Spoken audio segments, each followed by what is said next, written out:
All right, it is 12 noon. Today is July 9th, and welcome to RedShelf Connections Infosandwich event on reaching faculty in the new normal. Infosandwich is one of 4 RedShelf Connections programs, and this one is designed to bring you knowledge to power your strategy in motion. Today we are welcoming 2 speakers from the University of Alabama, and we will be talking about their history of faculty engagement in digital materials delivery and what that means for them in the age of several external factors that are impacting their strategy right now. A little bit first about the University of Alabama. It was founded in 1831 as the state's first public college in Tuscaloosa with over 38,000 students and around 2,000 faculty. There are 13 colleges and 10 of those offer degree programs in a total of 117 areas of study. The university follows a standard academic calendar based on semesters and has 4 multi-week sessions that make up the summer term. And with that said, I'm going to turn it over to Mike Repos, who is the RedShelf sales manager of the South team. So Mike, take it away. Hi, everybody. I'm the regional sales manager. I have the privilege of working with Alabama, Curt Ward and Keith Sims over there. In giving them a short introduction here, Curt is the Associate Director of Course Materials at UA. He's an alum and has worked in a number of different positions at Alabama. He currently oversees course materials and tradebook operations. He works closely with Keith, of course, on all things digital and pertaining to their Inclusive Access program. He also works hard at directing the ever-shifting course materials platform from traditional to digital materials. Lastly, he is a cold call extraordinaire, which you'll hear about later on. Keith, AKA the $1 Million Man, due to his work in growing UA's Inclusive Access program, is currently Alabama's Assistant Director of Course Materials. He is also a UA alum who has spent his last 16 years in the collegiate bookstore industry, all at Alabama. He began the digital initiative on campus for ebooks to increase the affordability options available to the students. Since then, he has been the go-to person for all things digital, initiating and scaling their Inclusive Access program, branded the AGP or the Access Granted program, or for short, Access Granted. Since the AGP's inception, it has saved the UA students $5.9 million. Another reason why you could call Keith the $1 Million Man. So, Curt and Keith, great to have you. A question that some of our listeners here might be asking, why Alabama? Well, let me give you some stats on Alabama here and some of their achievements. Their Access Granted program began with 5 courses 2 summers ago in 2018. Since then, this fall, they're scheduling to launch over 200 courses. 2 years ago, 5 courses, now over 200 courses. From spring of 2019 to spring of 20, they had a 70% growth in their Inclusive Access program. And their Access Granted program has surpassed 50% of all sales of their bookstore. And they sell a lot of t-shirts. So jumping in a little bit to the history, again, now getting into some of the history of faculty resistance there at Alabama. Curt or Keith, can you characterize the faculty resistance there at UA upon starting this digital initiative? Keith, why don't you start? All right. So when we first started the program, a lot of our faculty were resistant of digital materials. So we've had several departments where when they submitted their adoptions, they notified us that they wanted strictly physical books for the students to have in their classrooms. So we've seen a lot of faculty now shift a little bit, but in the beginning, especially the older faculty who are not aware of digital products, we saw them choosing more of old editions, thinking they were going to save students money, as well as us being able to find used copies, especially of older editions, which, as we know, it's very hard for us to find older books because they're not published or produced anymore. So we've seen a lot of those faculty members continue. There's some that are still trying to get out of the old habits and look at digital. So, and I'll let Curt speak up on a few things as well.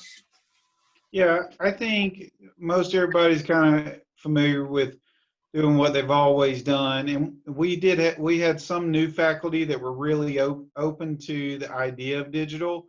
And one of the biggest obstacles in that is you have gatekeepers, you have chairs, you have textbook committees, and what we really did when we went into this program, one of the tenets that we said was, look, even if it's just one faculty member, we're willing to meet them there and try it out just for them, because we always felt that what we were doing was recruiting brand ambassadors on the faculty side. We didn't have to get everybody. We just started having to get a few, and then they would work on our behalf to share with that. And I just want to add, just on that, on those sales numbers, just to make sure we're all clear on it. We do sell a lot of t-shirts, Mike. 50% Access Granted in our digital now surpasses 50% of our total textbook sales. And textbook sales are about a little less than half of total sales at the University of Alabama Supply Store. And University of Alabama Supply Store sells a lot of stuff. But I just want to clarify that. We've got some big sales. They're not that big. I wish they were. But it is still a tremendous amount of growth for us in the textbook and course materials department. Right on. Yeah. Good distinction there, Curt. So yeah, you have the faculty and changing, the doorkeepers, gatekeepers, and trying to move out of, more of the physical and sort of what was the norm. Another question there. What were the most common challenges expressed? Were there more challenges expressed by faculty, department heads about the shift to digital?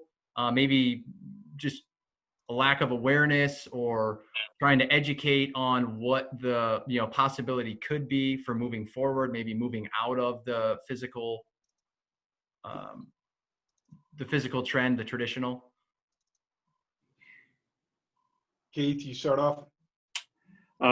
Something that we saw that was very unique were students actually came to us wanting to know if there's a digital option for a lot of the materials. So that began our bigger conversation, because we've been utilizing ebooks for quite some time, but we've seen a shift for students because we have a lot of out-of-state students where K through 12, their classrooms have been set up digitally. And so it was a big shock to us when a lot of students were coming to us, especially on scholarships, because some of them pay for their materials, some of them are covered on scholarships. So one of the things were, especially in our couple of departments on campus, strictly said no digital. So what we're trying to do now is educate our faculty members with the digital, because now digital is covered under majority of our scholarships on campus, and it's it's more affordable as well, especially faculty going to a newer edition where they thought they were saving students in older editions. So we've seen a big shift in that over the last, what would you say, Curt, 3 semesters as far as sales for us since we started the program. Yeah, I agree with that. So that's something we're doing in educating faculty. We do have good reps on our campus, publisher reps that help us because they're the sales persons on our campus for faculty, because they get their foot in the door before a lot of times Curt and I can get there. And so we have a good relationship with them and express basically what we're doing on our campus, so they can relay that same information as well, just in case we're not able to talk with that particular faculty member or staff member. Mm-hmm. Great point there, Keith, on utilizing your publisher reps to do that. And I always find that interesting. Instructors thinking that an older edition, the older edition, the cheaper it must be. So I'm going to stick with that. Whereas in reality, a lot of times those are more expensive because they're becoming ever more rare. Yeah, I just always find that interesting. Steve, with the next theme here, targeting and strategizing for change, transitioning from the history of faculty resistance to now targeting and strategizing for change. You did talk about, Keith, in utilizing your publisher reps to be your boots on the ground, so to say. Can you speak more into, in targeting and strategizing for change here, how you've leveraged your publisher reps to, share the AGP program across campus? So once we got the program utilized with our pilot starting that summer of 18, that fall, after we opened it up campus-wide to the whole campus, I started having meetings twice a year, one after the fall semester, one after the spring semester. And what I did was pulled in all our publisher reps that we had for our campus together and had a meeting just to discuss the program.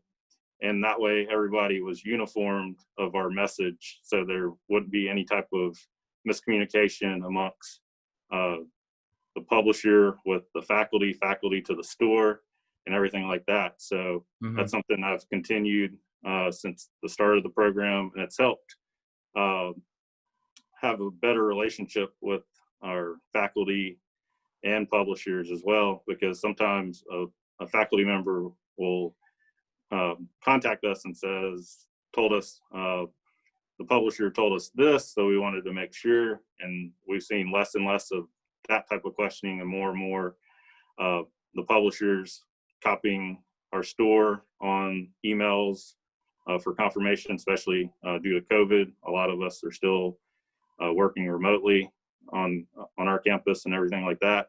So it's helped us with our communication with faculty with that part. Perfect. Yeah, I think what you do too in your communication there, a lot of your emails include RedShelf, include the instructor, include the pub rep. I think that's just a phenomenal way to keep everyone on the same page. Curt, could you share with us a little bit how you identify a good target department for a digital conversation, or how they tend to have something in common there? Yeah, what we typically do is a lot of them approach us, and a lot of them, like Keith said, we start to get our foot in the door when a student comes in with an out of print or an old edition book we can't get, and then we'll turn that student around and ask the faculty member to consider a digital option. We have a newer edition available in a digital option, so we utilize our students in that way. But when we started this program, what we really wanted to go after were high enrollment classes with low sell-through, and that was our stated objective. Is we were going to go after, because something was going on. There's a disconnect, and we need to figure out what it was. So those were some of the ones that we wanted to talk to. One in particular, and Keith has just a wonderful presentation that he does, and he usually only gets me really involved when he's got just nobody's called, nobody's answering the phone, nobody's talking to him, and that's usually when I come in and try to get us a good contact. One in particular, and I'll just share this story with everybody because I like to share stories, and it's one that kind of changed our program. Keith was unsuccessful in getting a hold of a chair, and he was just ducking them. That's all that was. And Keith asked me if I would reach out to the faculty member. Well, I've been at the university for 12 years, and I've done a lot of things, and I've made a lot of relationships, and I know a lot of folks out here in a lot of different capacities. And so this faculty member in particular, I did know personally, and I sent him a note and I said, "Hey man, we'd just like to talk to you about it so you can do your due diligence. You need to know what's going on." And he agreed to meet with us. Keith did a wonderful job. And I'm gonna try to stay under time. I'm watching it, guys. Keith presented the whole thing. It was wonderful. It was going to save the students a bunch of money. And my friend, the faculty member, looks at us and says, "Well, look, the way in which I save money on for kids with books is that I go ahead and I require it, but then I tell them on the second or third day you don't need it." And I turn around and I just couldn't. I mean, this is a guy I know for a long time. And I said, "Well, Jason, that's terrible. You need to stop doing that. That's probably the worst thing you could do." And then I started apologizing to Keith for wasting his time. I look at Jason and I tell him, I'm like, "Hey, man, what's going on?" And what we really got down to was we want to save the students money, and affordability is a top priority for faculty. And what he was doing was he was hurting not only himself but the class. And we talked about that. I said, "Well, can your kids get an A without those books?" And he was like, "Well, no." And I said, "Well, man, now you're doing a double disservice to them. Let's talk about that." And at the end of the day, it was about a 15-20 minute meeting. And I told him, I said, "Look, we're going to do whatever you want to do. And that's important. But if you've got somebody in this department that wants to utilize these materials and wants to get these students access to the information on the first day of class at the lowest cost, I'm just asking for you to step aside and let us talk to that faculty member in particular, because maybe they want all their students to get A's. Mm-hmm. Maybe they want to be on the cutting edge." Mm-hmm. And we came back and Keith left and he was just like, I can't believe you said what you said, Curt." And I said to him, I said, "Sometimes you have to be real straightforward with folks." Mm-hmm. And he called us in a couple weeks and we came around, we were doing a thing, and he looked dead at me and he said, "I'm thinking about doing that access granted." And I said, "Get out of here. You're too old. You're too old to do access granted. You like the books, remember? You're not going to do that." And we flipped that whole department. It was about, how many students are in that class, Keith? I think it was a little over 500 with all the sections. Yeah, it was a big deal. And when we flipped that one, and they're still in it, and he ended up loving it, and it was crazy. And so now, and I joke with him, I see him up at the kids' schools, and we see him around town, because Tuscaloosa is a small town. Mm-hmm. For those of y'all that have not been here, it's a small town, and everybody knows everybody.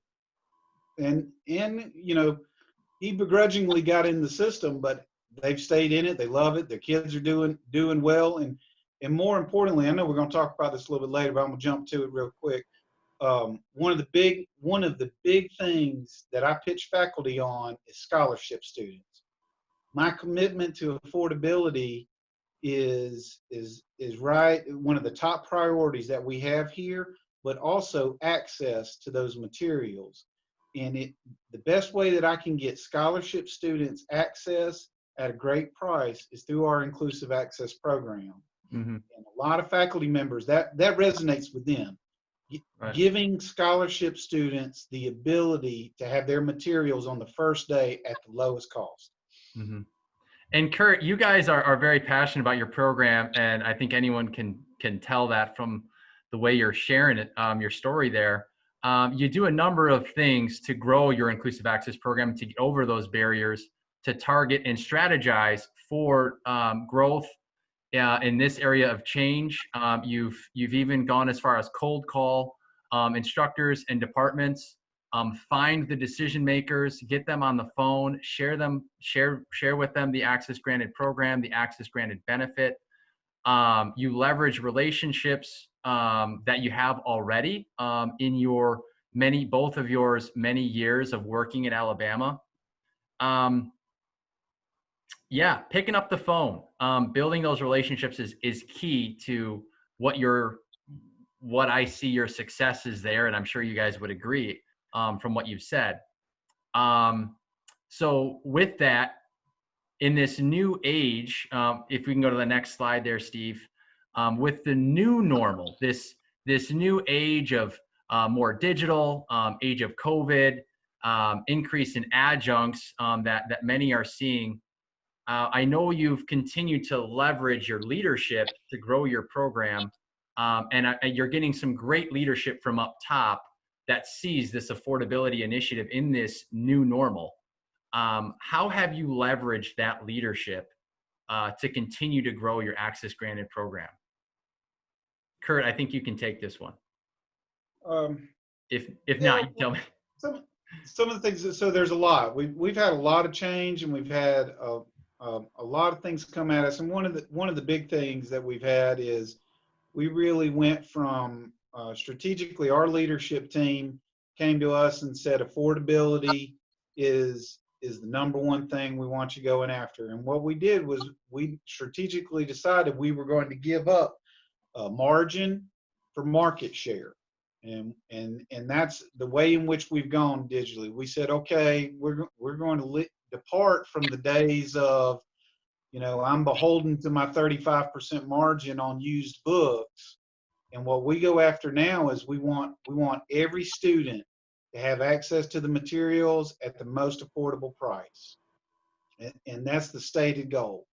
And we've worked very specifically on how we grow that and how we reach out. Adjuncts, you mentioned them, Mike. Those are imperative. PhD students, doctoral students, and I know like that their names change every semester, and keeping up with them is like herding cats. I know it is, trust me. But if you get an adjunct who starts 3 days before class, and they come to you and they need help, that's the moment you have to build a long-term relationship. And again, what you're doing is you are recruiting brand ambassadors, because when it comes back around to get that adoption in, hopefully they're still here, or hopefully they'll remind the person in charge of the committee to let the store know what they're using. But that's right. A big key. And I just one of the things that our VP, Matt Fajak, one of the things that I've heard him say is, you got to think big, start small, and move fast. And I think that's very reflective of what we've done with this program. There was a big idea in how we were going to change a lot of our KPIs, a lot of our reporting structure, a lot of the focus of what meant success in our store. We started in a small way where we could track it and we could communicate that with leadership. Now we're moving extremely fast and growing the program. Mm-hmm. Curt, and I love the way you've also leveraged was it market share over margin? You've leveraged that kind of thread to grow the AGP, but also first day access, making that more of an equity issue on campus and taking that to leadership. Am I right in saying, hey, this right. is important. This is something that we should be doing. That's absolutely right. Equity for scholarships. And I've told faculty, the conversations I have with faculty are a little bit different than the buyers. And for the most part, I talk a lot with deans and I talk a lot with the chairs. And I do enjoy meeting the adjuncts and the doctoral students. But one of the things that I told them is not all scholarship students have a credit card, and not all of them can go buy on Amazon. So when you go put that in your syllabus, understand you're already putting those scholarship students at a disservice and communicating to them that they don't belong. Mm-hmm. What they can do is all those scholarship students can purchase their materials from the supply store. And one of the big things, and we don't have this in the notes, and I know I'm watching the time, guys, but one of the huge things that we did when we started this program was one of our biggest scholarships is Alabama GI. And they had a thing where they don't pay for digital materials. And I looked at everybody on our leadership team and I said, that's stupid. They should pay for digital materials because it's cheaper. Leadership said, look, we've tried working with Montgomery for decades. Curt, you can't change it. I said, well, I think I can. So I went and recruited the faculty senate, and I made a lot of good friends with faculty. We reached out to our local congressman here in the state congressman, and we asked for the attorney general to revisit the language in that legislation. And literally, we got a note. What was that? I can't remember exactly when it was, but it was early in the infancy of the program. It was the second semester we did this. The Alabama Attorney General wrote us a note and said, you know what? We will pay for those digital materials. We will pay for a clicker, and there was something else that they were going to pay for. And you want to talk about making change happen? When you go to the capital of your state and you ask them to revisit legislation, it was like people fell out of chairs around here when we got the note back from Montgomery. That's incredible. Keith, kudos to you. Yeah, that's next level right there. In interest of time, the last question I want to ask with COVID specifically today, what everyone is going through, how has COVID influenced your ability to reach resistant departments? And has this situation accelerated demand for students and faculty? Keith, why don't you take this one? So something that we did once COVID occurred, it was right before we were going to be out for spring break. So one thing, whereas RedShelf as well as the publisher started offering free digital materials for the rest of the semester, especially for the students who were displaced that may have forgotten their books in their dorms, in their apartments on campus since they weren't allowed to return during this time. So that was one of the benefits working with faculty on the digital, because some of them would reach out to us saying, my students need this materials. So we were able to work with RedShelf and the publishers. And then the next step, once we got that set up, it was our marketing team and our strategic communication on campus did an outreach for us with all faculty on our campus, sending them emails about our program, about our adoptions, to let them know we're here for them to help just in case the impact still occurred during summer and then it's fall as well as fall. And so a lot of campuses now are moving online or to a hybrid model just to get students back on campus or with that part. So we've seen probably about 5 to 10% of faculty that we haven't heard from before as far as talking about digital, wanting to do digital. Another thing is we've seen a lot of faculty talking with other faculty about the program and then reaching out to us as well as doing introductions, like Curt mentioned, adjuncts, as well as doctoral students and things like that. So we're seeing a lot of faculty responding to emails because they're used to, like Curt mentioned, face-to-face conversations, picking up the telephone, but not everybody is on campus and things like that. So we're seeing more faculty respond to emails, whereas in the past, it seemed like they were just dodging emails and things like that. That it's incredible that you know, those initial trenches that you dug to those departments, to those instructors, you know, when this happened, when COVID happened, a pandemic happened, alarm went off, where do I go? And because you put in the work before, didn't see any fruit for it, now that's able to filter back to you because, again, you've dug that trench. That's a huge positive to your effort that you put in beforehand. Coming to a close here at 12:29, we're going to have some room for questions. But a few final thoughts that were voiced by Curt and Keith in our prep for this meeting I wanted to share. One of the things they mentioned was to make yourself visible and available. Work the phone. Work those communications that we just mentioned. Those trenches that you build to faculty will come back to you, and that's what we're seeing here.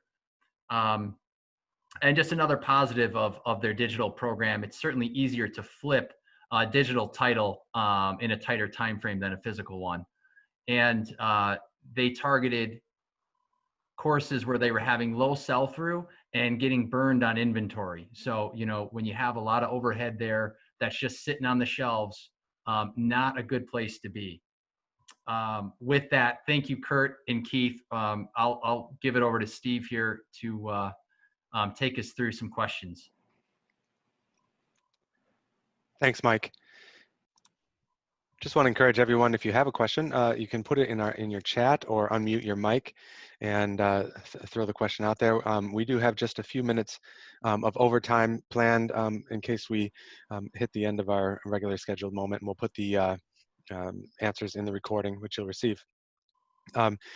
Curt and Keith, one of the things you mentioned both today and in our prep for this is that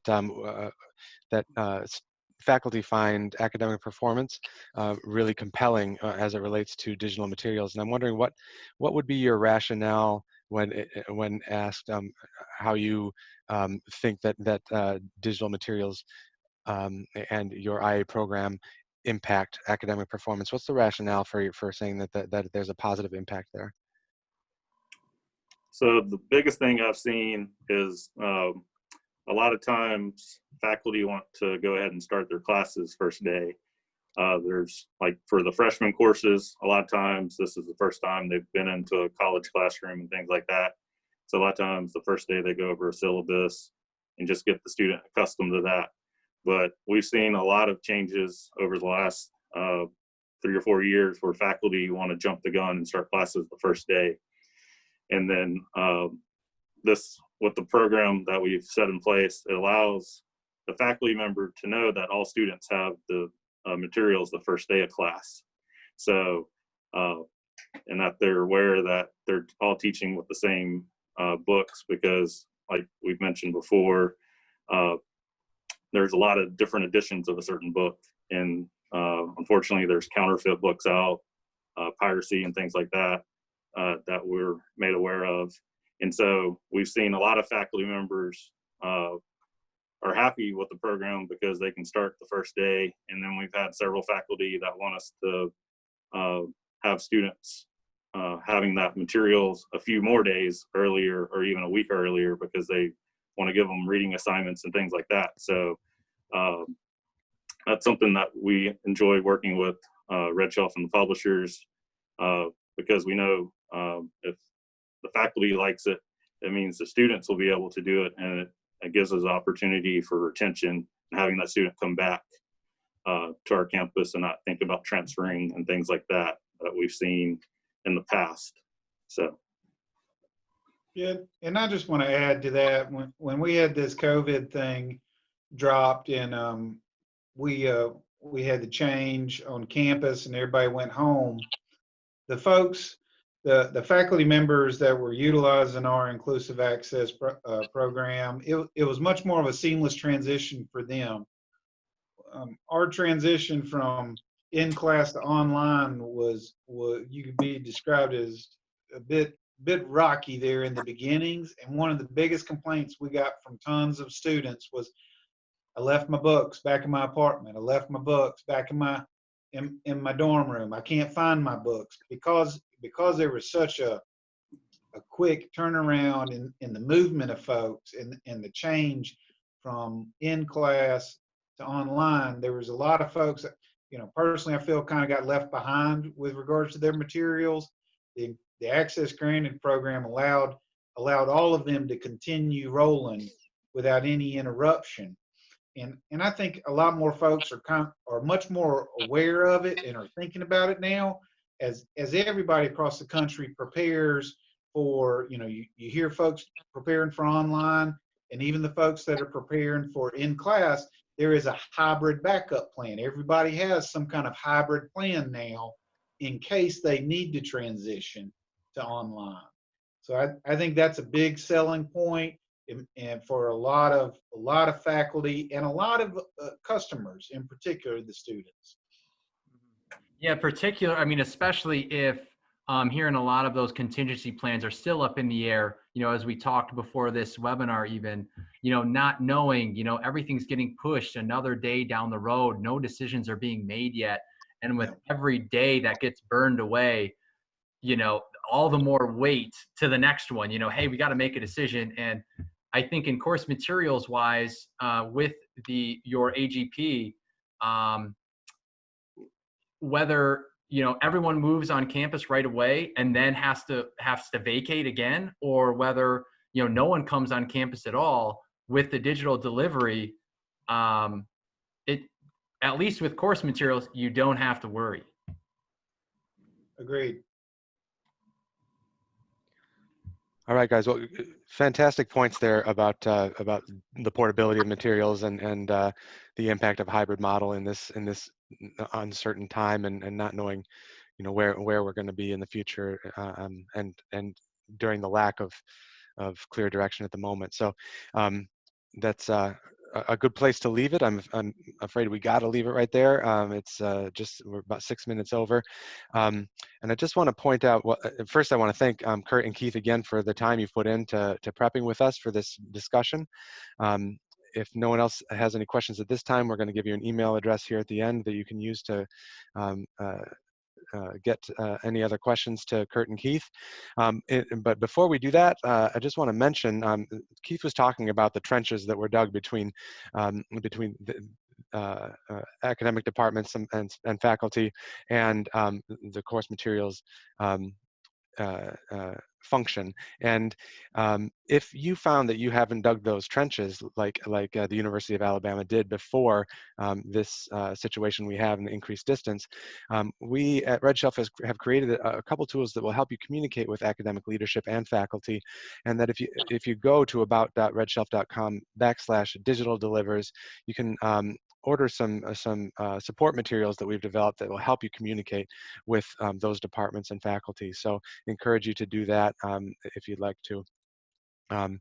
Finally, any other questions, as I mentioned, you can send to hello@redshelf.com and we'll make sure to connect you with Curt and Keith.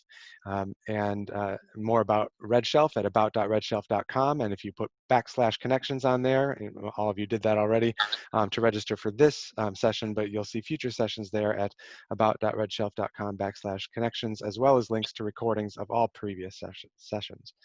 So I think we're going to leave it there for the day. Thanks again, Curt and Keith, and to you, Mike, for hosting. Wonderful job. And again, thanks to all our attendees today. We hope you have a great day, and take care.